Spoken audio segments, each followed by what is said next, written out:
Sobat Elang Maut, ada pertanyaan masuk begini. Bang, apakah melapor ke kantor polisi atau melapor ke polisi harus ada bukti?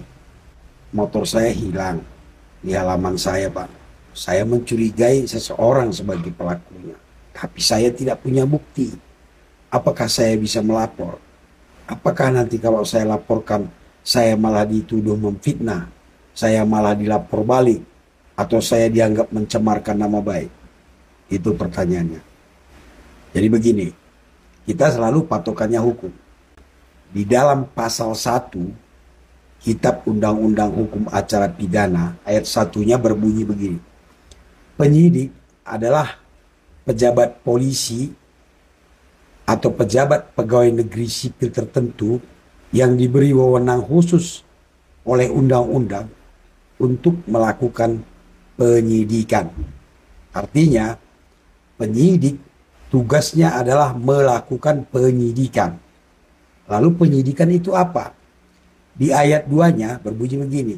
Penyidikan adalah serangkaian tindakan penyidik dalam hal dan menurut cara yang diatur dalam undang-undang ini untuk mencari dan mengumpulkan bukti, yang dengan bukti itu membuat terang tentang tindak pidana yang terjadi dan guna menemukan pelakunya. Ya, jadi artinya bahwa yang bertugas untuk mencari bukti adalah penyidik. Artinya penyidikan itu dilakukan oleh penyidik, ya, untuk mencari bukti-bukti supaya perkara itu jadi terang dan menemukan pelakunya. Jadi di sini penyidiklah yang bertugas untuk mencari bukti, mengumpulkan bukti-bukti. Jadi kita boleh melapor walaupun kita tidak punya bukti. Tugas kita sebagai pelapor hanya menyampaikan apa yang kita alami, apa yang kita lihat, apa yang kita dengar tentang kejadian itu. Lalu nanti penyidiklah yang mencari bukti, menemukan bukti. Silakan Anda melapor meskipun Anda tidak punya bukti. Tapi ingat, yang Anda laporkan ini harus benar-benar ada kejadiannya, ya. Memang ada terjadi kehilangan. Motor Anda memang hilang. Kalau Anda melaporkan hal yang tidak terjadi, itu jadi fitnah. Itulah yang bisa dilaporkan balik, laporan fitnah namanya. Ada pasal tersendiri tentang laporan fitnah.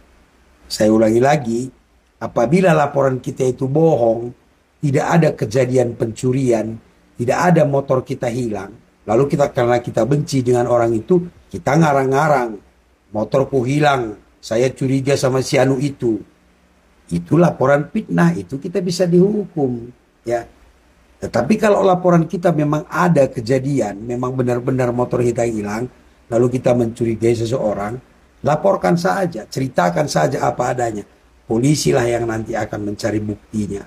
Ya. Lalu satu hal lagi yang Anda harus hati-hati, jangan Anda menuduh orang itu dengan menyebarkan, menceritakan ke sana kemari, motor saya hilang, saya curiga si anu, cerita ke sana kemari, itu Anda bisa kena pencemaran nama baik, ya. Itu bisa Anda dilaporkan lagi mencemarkan nama baik. Bahkan meskipun dia pelakunya, kalau Anda sebar-sebarkan, Anda bisa kena pasal pencemaran nama baik. Gitu. Jadi intinya ceritakan saja apa adanya, ya. Jangan ditambah-tambahi, jangan dikurang-kurangi, dan jangan disebar-sebarkan. Anda tidak akan bisa dituduh melakukan laporan palsu, laporan fitnah, atau pencemaran nama baik.